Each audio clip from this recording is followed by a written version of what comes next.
And we're rolling. Hi, this is Mark Goldberg with the UN Affairs blog UN Dispatch. I'm talking today with Richard Dicker of Human Rights Watch. Richard, what is your sort of official title?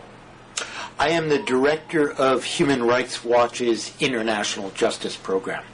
Great. And today we are going to be talking about the International Criminal Court, specifically some of the cases before the court. I think as most viewers know, the United States is not a member of the court, but that does not mean that the court does not exist and is not sort of doing what it was sort of created to do, which is prosecute war criminals. So I'm hoping today, we can get, and Richard's real expert on the court and sort of what's going on at the court. So I was hoping we might sort of have a discussion about sort of what's going on now and how the court works. And maybe a good jumping off point is news that just came out last week that one Jean-Pierre Bemba, a militia leader in the Democratic Republic of Congo, also a senator in the Congolese parliament and a former vice presidential candidate the former vice president of the DRC, was arrested in his home in a suburb outside Brussels yesterday and is now awaiting extradition to The Hague. So maybe I'll turn it over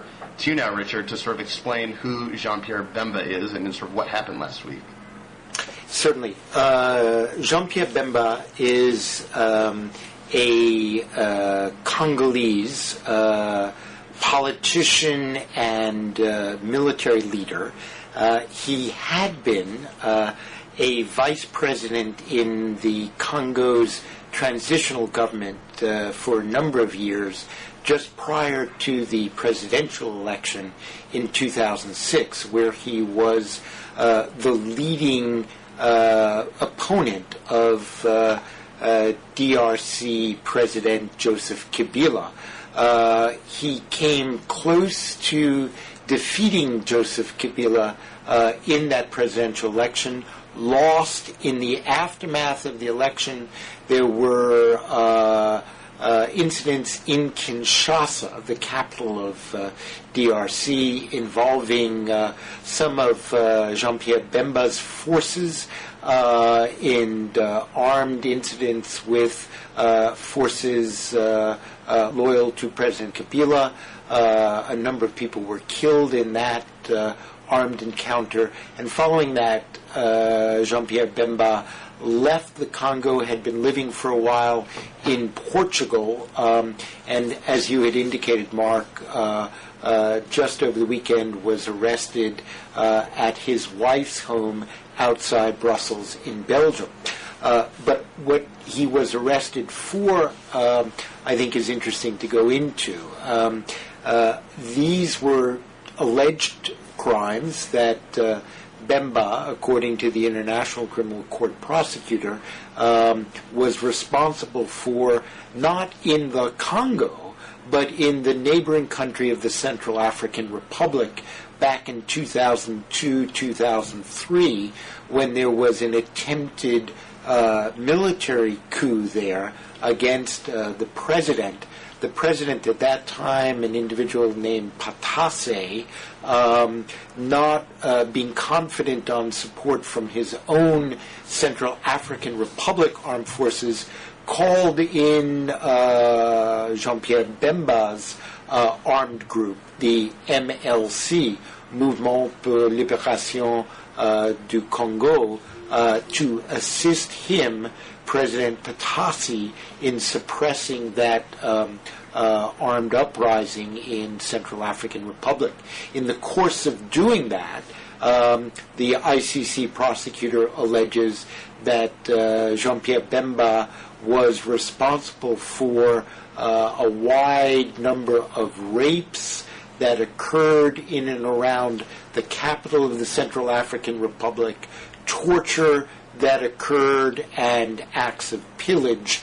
I believe there are 6 counts in the arrest warrant, four counts of crimes against humanity, 2 on war crimes.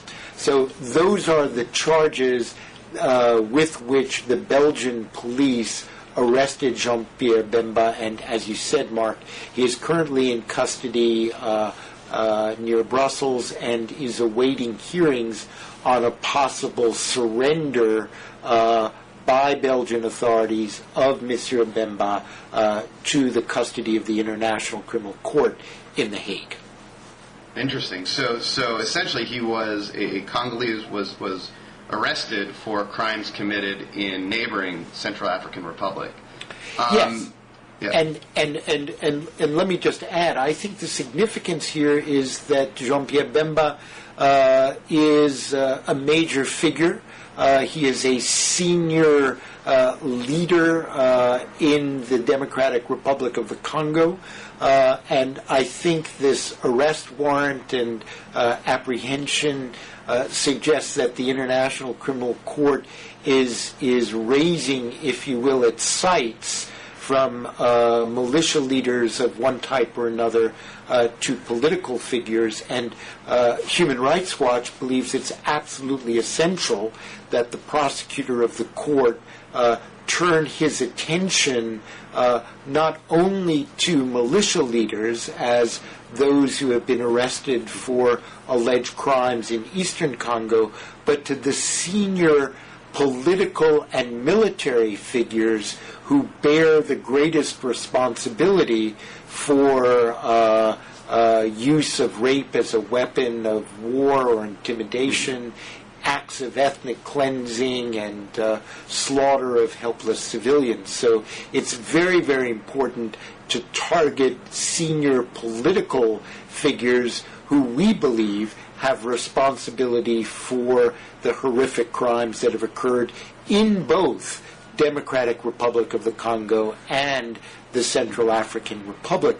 I think in regard to Monsieur Bemba, we believe the ICC prosecutor should investigate crimes associated with Jean-Pierre Bemba's militia, the MLC, that were committed in eastern Congo in the Ituri province, where the prosecutor has charged several others to date. There were very serious crimes associated with the MLC that we think merit serious prosecutorial analysis and investigation. So I guess what you're saying then is that this arrest of Bemba is sort of significant in the sense that it is the sort of really the first time that the prosecutor is going after a political leader and not someone who is just a militia leader in some sort of forlorn place, but actually a pretty senior political figure. And I've been reading accounts of the reaction to this arrest in the Congo, and it seems as if his party, which I guess controls a certain faction of the parliament in Congo, is none too pleased about this. And do you sort of see are you following sort of what the reaction of this is in Kinshasa, in the capital? Yes, we are. I just want to add that the ICC prosecutor has charged for crimes alleged to have been committed in Darfur, in Sudan. He has charged a government minister, Ahmed Haroun, for crimes, I believe some 51 counts of war crimes and crimes against humanity there. But other than Ahmed Haroun, Jean-Pierre Bemba is the first senior political figure. And really our point to the ICC prosecutor and to the international community is that to send a message to the Great Lakes region of Africa, where there have been so many horrific crimes committed against helpless and innocent civilians, it is important to target those at the top of the chain of command. And for crimes that have occurred in the Congo itself, we believe there are political leaders in Kinshasa, in Kampala, in Uganda, in Kigali, in Rwanda, whose records and actions need to be looked at in order to send a message that there is zero tolerance for the commission of these kinds of horrific acts against civilian populations. So Jean-Pierre Bemba's arrest is one step. It should not be the final step in bringing to justice those responsible for crimes in this sub-region of Africa. I guess also what's interesting about this particular arrest is the fact that he was arrested. There are a lot of indictees out there. I ask you sort of the exact number. I know there are sort of some presumably under sealed indictments, as sort of Bemba was under a sealed arrest warrant. But what's interesting that Bemba was actually arrested, and I think that's probably because he was in Belgium and not in sort of the DRC. Right now we have we've chatted before on this program about sort of Uganda, northern Uganda, Joseph Kony. Right now he's running around in the bush away from any arresting authority.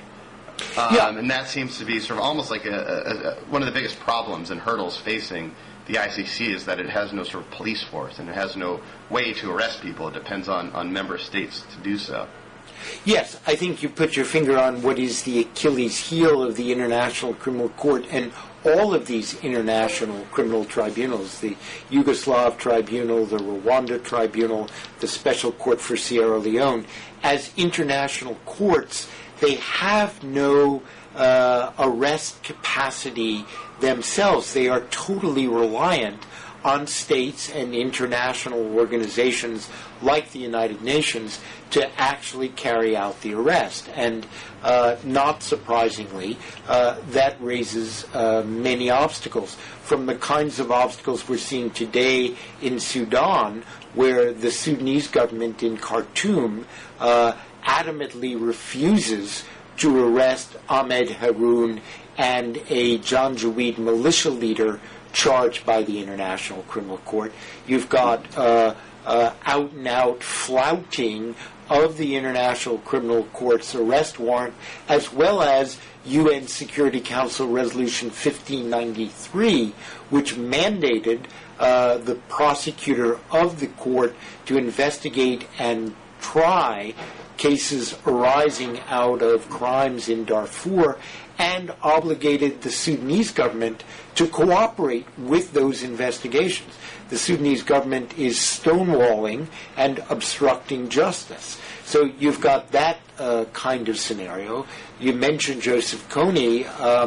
I certainly think the government in Uganda, the government of the Congo, where Kony has been holed up for some time, would like to arrest Mr. Kony and surrender him for trial. They lack the capacity to do it, and clearly, as was the case in Bosnia, in arrests that were made for or of Bosnian Serb indictees for the Yugoslav War Crimes Tribunal, international efforts in conjunction with Ugandan and Democratic Republic of Congo efforts will be needed. In particular, the UN, through its peacekeeping force in the Congo, has a certain role to play, and other state actors who are supportive of bringing peace to the area that Joseph Kony has terrorized, I believe, will have to lend a hand as well.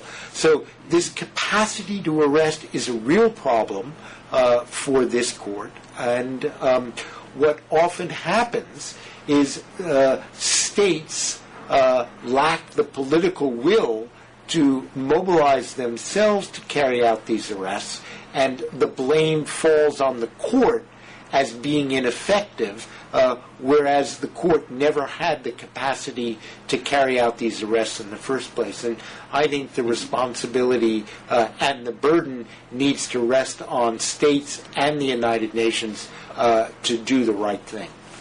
Mm-hmm. Also, it seems that one recurring, I don't want to say objection, but sort of problem about the court raised, and it's been raised among others, I recall, in an op-ed, maybe a year or two ago by Michael Gerson, a former White House speechwriter, who said that, ICC investigations and ICC indictments are actually impediments to peace. in places like the Sudan. It was used as an excuse to stall Sudanese cooperation with deploying a UN force there. Right. It's also used, for a while in northern Uganda as sort of an excuse for why Kony is staying in the bush and is afraid of coming out and signing a peace accord. Right. I was wondering, from your perspective, are those legitimate concerns? Well, some are and some are not. I think at best this is conventional wisdom getting circulated and recirculated like air on a jetliner going across the Atlantic. What I mean by that is this is conventional wisdom that does not hold up to close scrutiny. Let's take Uganda.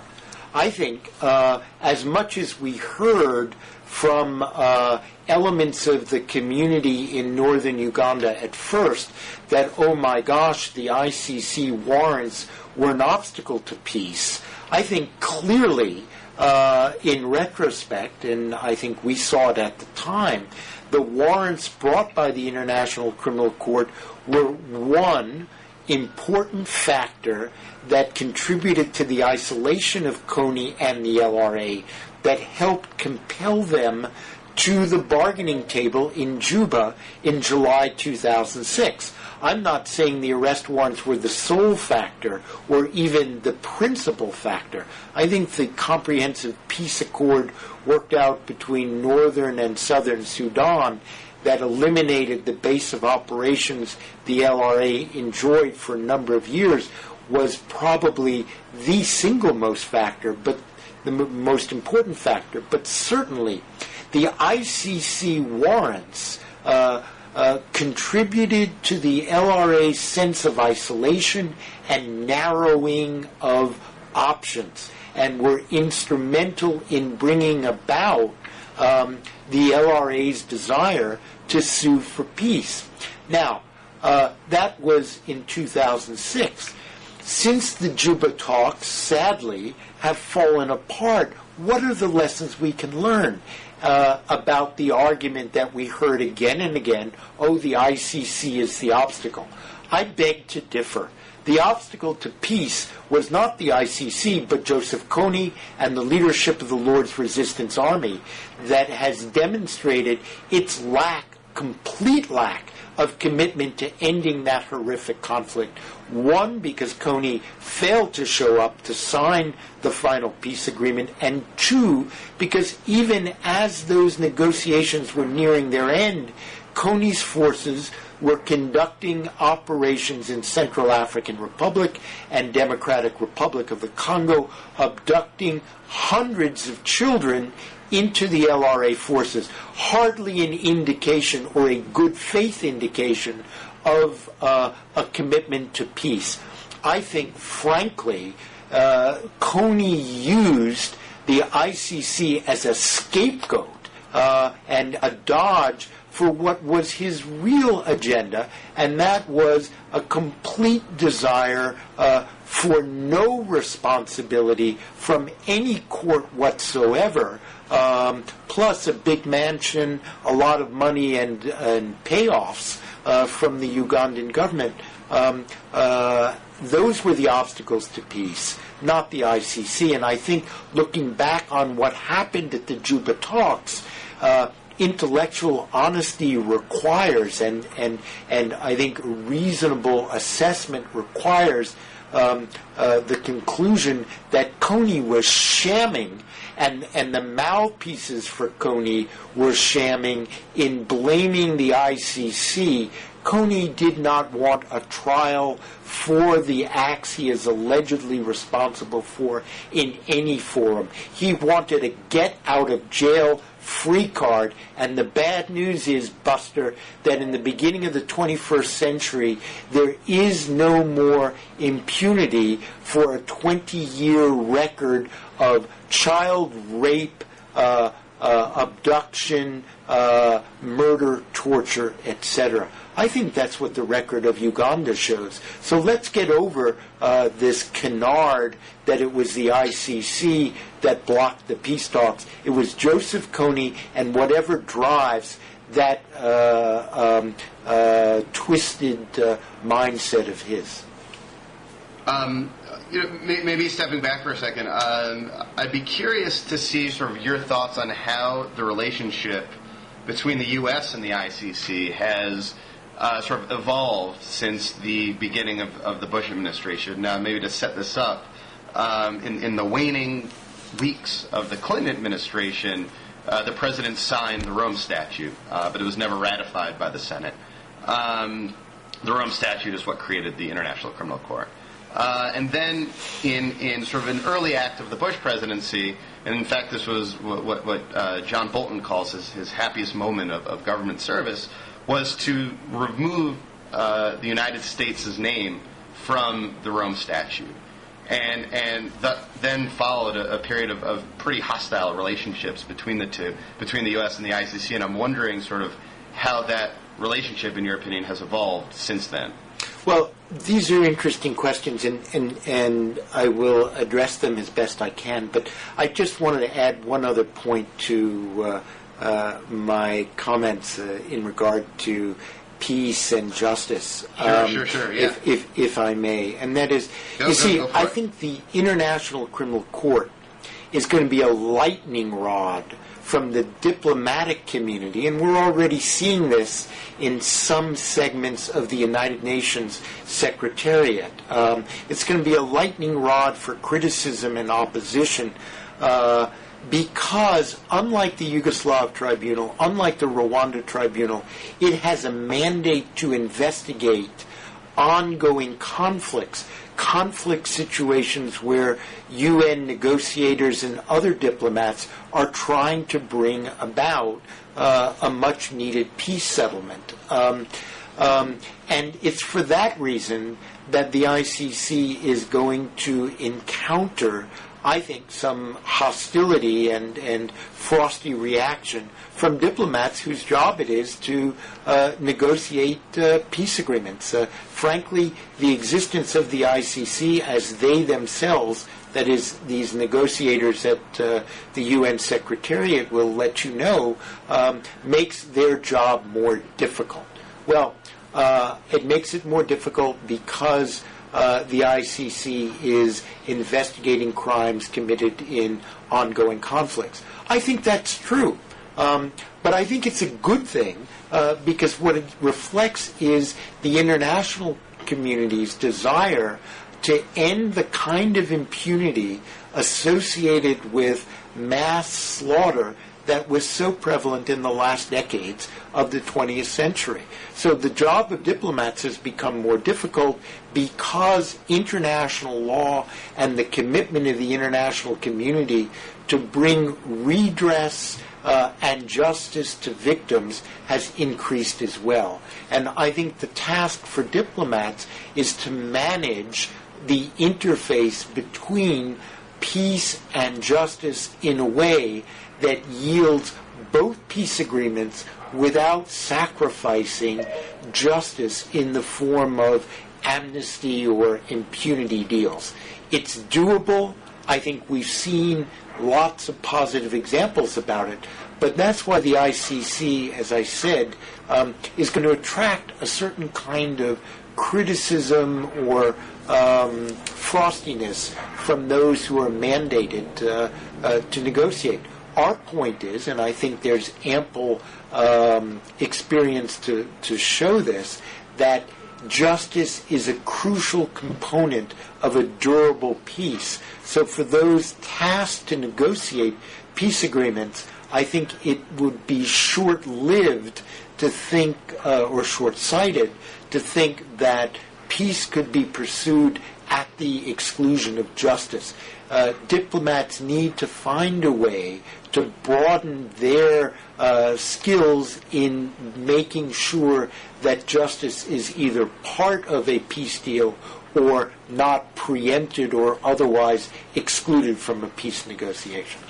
That's Maybe we could go back to the question a second and follow this thread that you started here, but we'll get back to the U.S. objections. Okay. I just want to follow up on that because it seems to me at least that another maybe this is sort of a political step above sort of the actual sort of secretary and negotiators, but one sort of political problem or dilemma facing the ICC is the fact that there are 4 cases right now. They're all pretty much in the same region of sub-Saharan Africa. It seems to me that one criticism of the ICC is that it's this kind of European-created, this Western institution imposing justice on Africa, and that there is sort of and that sort of it's almost a sort of Western countries aren't coming under ICC investigation and ICC indictment. Really, it's sort of an international tool to prosecute Africans, and I imagine that this is sort of a problem. I think that diplomats have encountered when sort of facing these investigations. Well, these are important questions, and let me answer it in 3 parts. One, this was not a court created by Western powers to prosecute Africans. I attended a meeting in Pretoria, South Africa in September 1997 with representatives from foreign ministries and justice ministries of the 14 states at that time of the Southern African Development Community that came together in a 3-day conference and formulated the 10 principles of the Southern African Development Community for an effective and fair international criminal court. Those principles became an important part of the negotiating dynamic. My point being, officials from Africa were deeply involved in the negotiation process to create this court, as were officials from many Latin American states. The Rome negotiation included lawyers from approximately 150 governments, and at the end of the conference, 120 of those governments voted in favor of the adoption of the treaty. So I think it's wildly inaccurate to make this or allege that this is a court created by the West. In fact, as you indicated in an earlier question, the principal obstacle and opponent of this court for a number of years, from 2002 to 2005, when the court was just coming into being, was the government of the United States, hardly making the ICC a tool of the West in pursuit of Africans. The facts just don't support that interpretation. Second point is, yes, you're right. The 4 active investigations going on today are in Africa. I think that's a reflection, unfortunately, of the horrific crimes that have occurred in parts of Africa, and the fact that in 3 of those 4 situations, Sudan being the exception, the governments of Central African Republic, Uganda, and Democratic Republic of the Congo have invited the International Criminal Court in to do its investigation. So it's not as if the ICC intruded. They were invited by the government, which I think is testament to the legitimacy of the court. Thirdly, I think it's a sad reality, and one we have to acknowledge and work to change, and that is the playing field of international justice is uneven. You're exactly right, and I think it's sad and dismaying that you won't find governmental leaders from the United States or from the Russian Federation charged by the International Criminal Court for crimes they may have committed either in Iraq or Afghanistan or in Chechnya. And that reflects the fact that international justice is one relatively new and relatively fragile, and the great powers have insulated themselves in various ways. I think that is something groups like Human Rights Watch are committed to doing everything we can to change, so that governments are not protected from investigation and prosecution simply because they are located in powerful states. But that is a reality. We are working to change that. It will take some time to bring that change about. And lastly, on this note, I think it's imperative that the ICC prosecutor use the authority that he has to open investigations on his own authority. That is a power vested in him by the Rome Statute. He could, if he chose, to investigate in Colombia, in Afghanistan, in countries that are not located in Africa. The prosecutor is conducting analysis of crimes in those countries. To his credit, he has spoken out publicly about his analysis of crimes in Colombia and Afghanistan. And I think it is incumbent on the prosecutor to use that power he has to open up an investigation in a country where significant crimes have occurred, where the government has not invited him in, as the African governments have, and begin work there. Mm-hmm. I guess this maybe raises the question of how much discretion the prosecutor has. I'm personally a fan of the current prosecutor, Moreno Ocampo. I talk to people who are skeptical or opposed or just generally hostile to the ICC. And one of their principal objections is that, okay, this prosecutor might be good, but what if the next prosecutor decides to, start investigating, Rumsfeld or Bush for crimes committed in Iraq or while they're in office?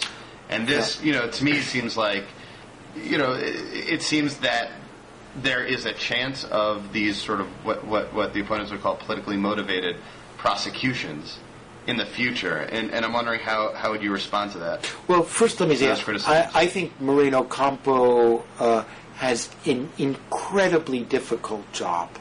I think the challenges and obstacles that face the prosecutor of the International Criminal Court are, hard to even quantify.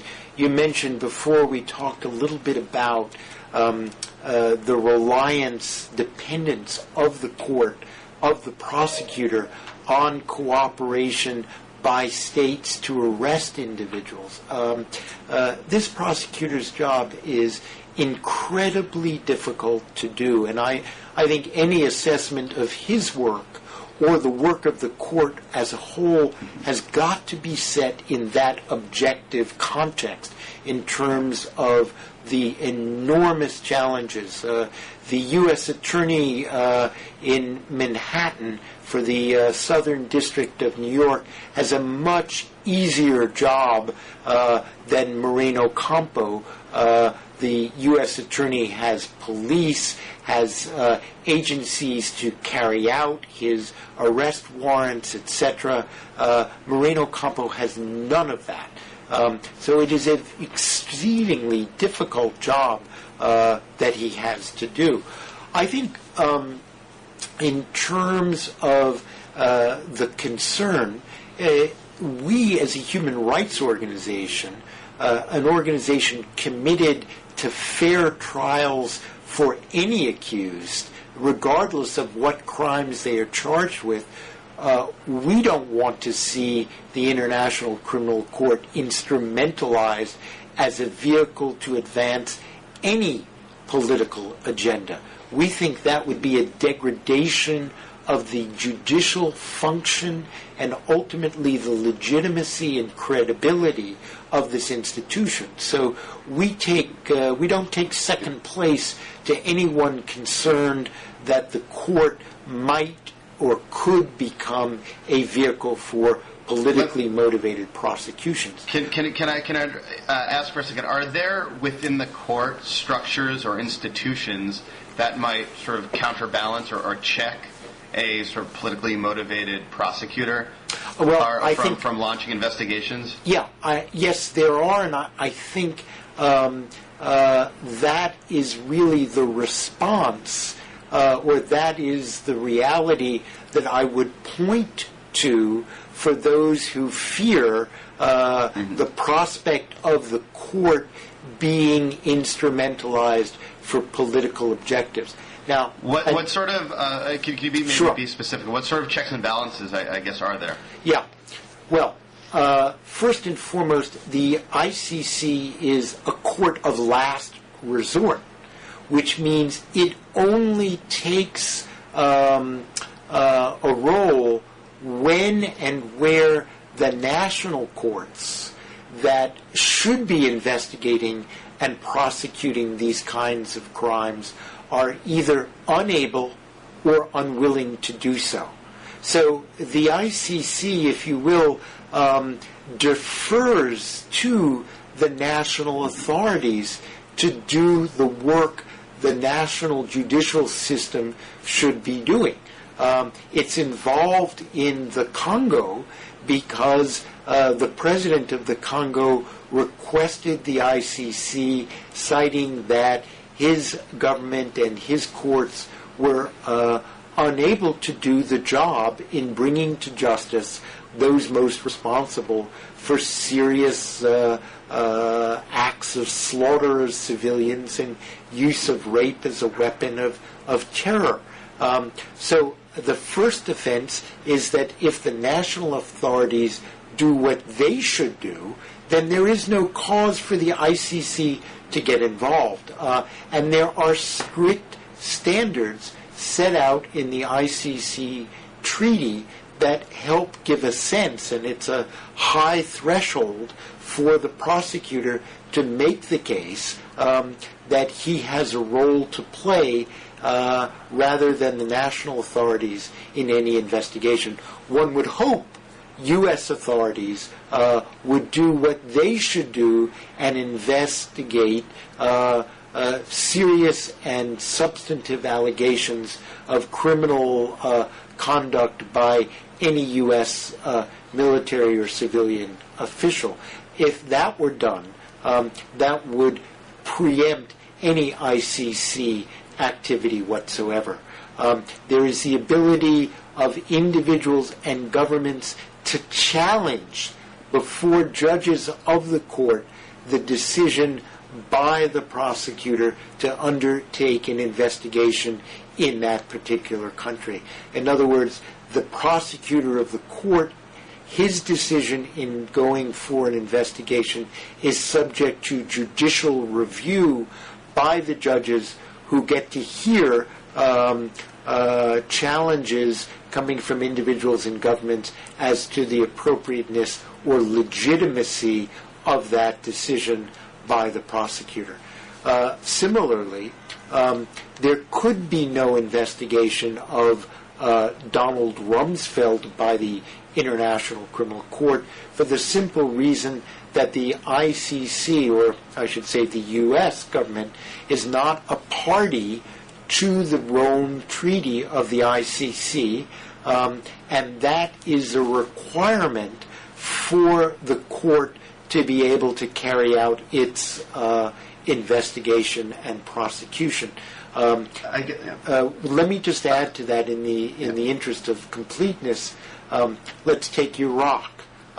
If the government of Iraq was a party to the ICC treaty, and it is not, and there were allegations of crimes committed by U.S. forces in Iraq that could be linked to Donald Rumsfeld, there wouldn't be a basis for the prosecutor to investigate, because either Iraq or the United States would have to belong to the court to create the necessary, if you will, jurisdictional conditions for an ICC investigation. So there are limitations on the authority of the prosecutor. I guess if sort of the ICC is unable to, say, investigate an American because the United States is not party to the ICC, is that not sort of an argument against the United States joining the ICC? I mean, why should the U.S. sort of reverse course and join the ICC if there is the chance that Americans might be prosecuted before the court? Well, last time I checked, the U.S. government upholds a commitment to the rule of law and justice. While it waterboards detainees in various holding facilities around the world, it nonetheless, at least in terms of its rhetoric, maintains a commitment to the rule of law and adherence to international treaties. And I think it's very much in the U.S. government's self-interest, not to mention the interest of the American people, to see that these kinds of crimes are prosecuted wherever they occur and by whomever is alleged to be responsible. If we let that go, if the United States were to let that go, I think any claim to be a rule of law supporting nation, any claim to back and support international human rights would go down the drain. I would hope that the United States government, less so in this administration, more so in future administrations, would adhere to the rule of law, and in that context would carry out legitimate investigations of anyone, civilian or military, for whom there is credible basis to believe may be implicated in widespread or systematic crimes of torture, murder, etc., committed as part of a plan or policy. I think that is a fundamental commitment of the United States, and while I acknowledge and mourn the fact that this government has strayed from that, in particular over the last several years, one hopes that's a temporary aberration. And if it is a temporary aberration, the U.S. government, and certainly the American people, would have every interest in seeing the United States investigate and prosecute its own, and if it failed to do so, then have as a backstop an international mechanism, that is the ICC, founded on principles of due process and respect for the rights of the accused, step in and fill the vacuum where the United States, sadly, for one reason or another, dropped the ball. I think that's consistent with the most deeply held American values, that is, accountability for alleged crimes under law. I agree that it would be sort of consistent with American values. I just worry sort of what would happen to the court if an American were ever sort of brought before it. I feel like that, as you said, as sort of a great power, if an American were brought before the court, one might imagine that the United States would use its influence to, undermine the court as much as it could. Maybe sort of, lean on its European allies to revoke court funding. It seems that sort of the day that the ICC decides to target an American is really like the day the ICC ceases to function as I think it should and it can, in the sense that it's such a far-fetched. First of all, it's really, I think, a very far-fetched and improbable that the ICC would ever investigate an American. Precisely, I think, for the reasons you outlined earlier, that we do have a functioning judiciary here. And it seems to me that when the ICC does investigate an American, it will sort of be a hard day for the ICC to function thereafter, although maybe it might be seen as more legitimate in sort of international eyes. Maybe I wanted to Could I, Mark, if I could just a quick thought on that. Please, One please. Please. One is that, frankly, the Bush administration, I think, to its shame, from 2002 to 2005, conducted what I think can only be called a jihad against the ICC. You referred earlier to former Ambassador Bolton's self-described happiest day in public service, the day he thought that he erased the U.S. signature on the ICC treaty. And from that moment on, for 3 years, the U.S. tried nearly everything to undermine the court, blackmailing governments, extremely vulnerable governments around the world to violate their obligations as treaty members to the ICC. As far as I'm aware, it was the first time in U.S. diplomatic history where an American government sanctioned other states for supporting the rule of law, as opposed to undermining the rule of law. I mean, this was a dark, shameful moment in U.S. diplomatic history. I think Secretary of State Condoleezza Rice in 2006 acknowledged that, in a public comment she made when she said our very active ICC policy, with that we essentially were shooting ourselves in the foot. And indeed they did shoot themselves in the foot, and I would say, frankly, they shot themselves a little higher up in their anatomies, which was the fact that, fortunately, I think persuaded this administration to back away from its highly ideological opposition to the court, an opposition that was led by the likes of John Bolton and Vice President Cheney and former Secretary of Defense Donald Rumsfeld, and take a somewhat more pragmatic approach. I welcome that and think that it's a positive development without overstating it. But that's that's an evolution that's worth taking note of. And my last point on this issue is that you began by asking about politically motivated prosecutions. And I think if there were a politically motivated prosecution of an American or a Brazilian or a Botswanan, that should be opposed because it degrades the court's judicial function.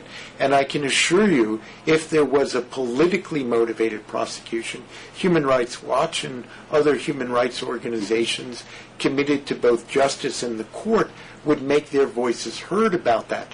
But my assumption is that any prosecution the ICC would bring would be based in fact and law, not politically motivated. And then I think the United States government, or I hope the United States government, would look at that more carefully than the Bush administration did when there were no prosecutions back in 2002.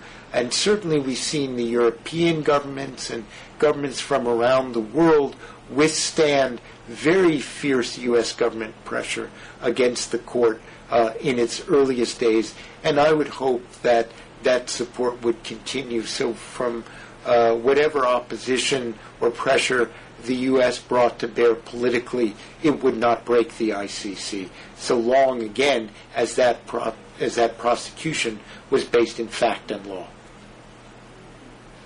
Do you have time for one last Sure. question? If not, that's okay. No, let's do it. I just wanted to maybe ask you, sort of going forward in sort of looking at sort of the next election, at how you see U.S. ICC relations evolving, if sort of under the presidency of any one of the three sort of remaining candidates. Well, I think, Mark, the U.S. ICC relationship has evolved positively over the last few years. And I, again, in fairness, I want to credit more pragmatic minds in the Bush administration. for abandoning the ferocious ideological antipathy exhibited by John Bolton, a policy that brought the U.S. nothing but discredit and grief. And it's not just Human Rights Watch saying that. You talk to senior uniformed military personnel who are based in Latin America, and they will tell you how the sanctions that former U.S. Representative Tom DeLay, no longer a member of the U.S. Congress, of course, pushed through the Congress on governments that supported the ICC, how much those sanctions harmed U.S. military interests in Latin America for a reality check on the Bolton ideologically motivated opposition to the ICC. And if I could interrupt you for a second, I think one of my favorite examples of this is the fact that for 4 months the Latvian army, there was a Latvian contingent and the coalition of the willing in Iraq. Latvia had not sort of signed what you're referring to, an Article 98 agreement granting U.S. soldiers immunity on Latvian soil. And as such, they were sort of denied military aid. So you had this weird situation for a while where Latvian soldiers were serving side-by-side American soldiers in Iraq, but yet the Latvian military was sort of denied for a military aid package for having refused to sign this immunity agreement. Well, yeah. So that's exactly right. So it led to these very awkward situations. Right, but we've evolved since then, as you were saying. And I would ask Ambassador Bolton, to address what General Nathaniel Jones said about the effect in Kenya. Let's remember that in August 1998, the United States Embassy in Nairobi was bombed by Al-Qaeda activists. A number of Kenyans and U.S. State Department employees were killed as a result. Due to the Bolton-Tom DeLay policy on the ICC, Kenya lost military assistance from the United States because it refused to sign one of these unlawful contracts that at that point Washington was insisting on. What that meant was an important front in the Bush administration's war against terror was weakened because of ideological opposition due to a court that offended the likes and dislikes of extreme ideologues who happen to be in the U.S. government. General Nathaniel Jones spoke to those concerns and the detriment to U.S. military and security policy in that important part of the world. I think John Bolton and that crew needs to address that reality as part of its anti-ICC explanation and a bit of accountability for a reckless and irresponsible policy that they pursued when they were in government. Looking forward, I think there is positive momentum to build on for the next administration, whichever party is in the White House. And this flows from the evolution of the last few years, where we have seen greater willingness on the part of the U.S. government to cooperate with the International Criminal Court, where clearly the International Criminal Court's work was consistent with and advancing certain U.S. policy objectives against the Lord's Resistance Army in northern Uganda, against horrific crimes committed on people in Darfur, and against individuals in the government of Sudan. So we've seen, I wouldn't say a warm and fuzzy relationship evolve, but a more pragmatic and cooperative one. I think what has to happen in the next administration is the United States government needs to, one, participate as an observer, as it is entitled to do in various ICC meetings. There are a number of governments that are not party to the Rome Statute, but do participate as observers. Sadly and foolishly, the Bush administration has declined to take advantage of that opportunity. I think whether it's a McCain administration, a Clinton administration, or an Obama administration, they need to reverse that.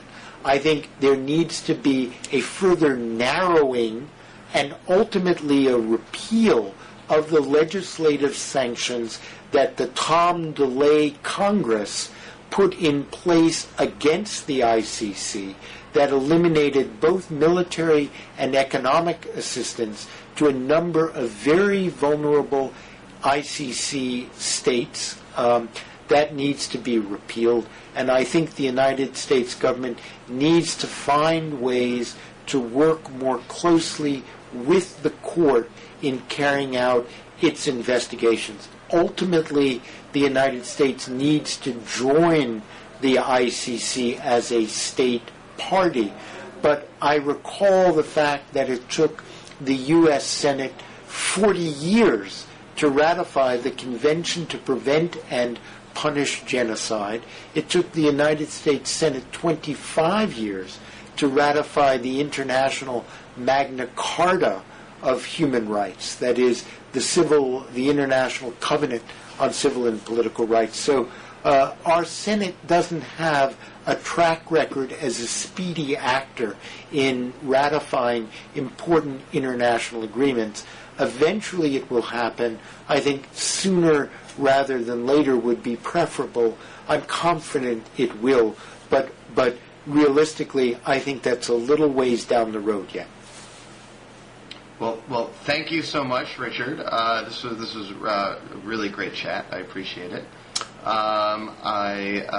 This was great. I appreciate you speaking to us, and I've learned a lot.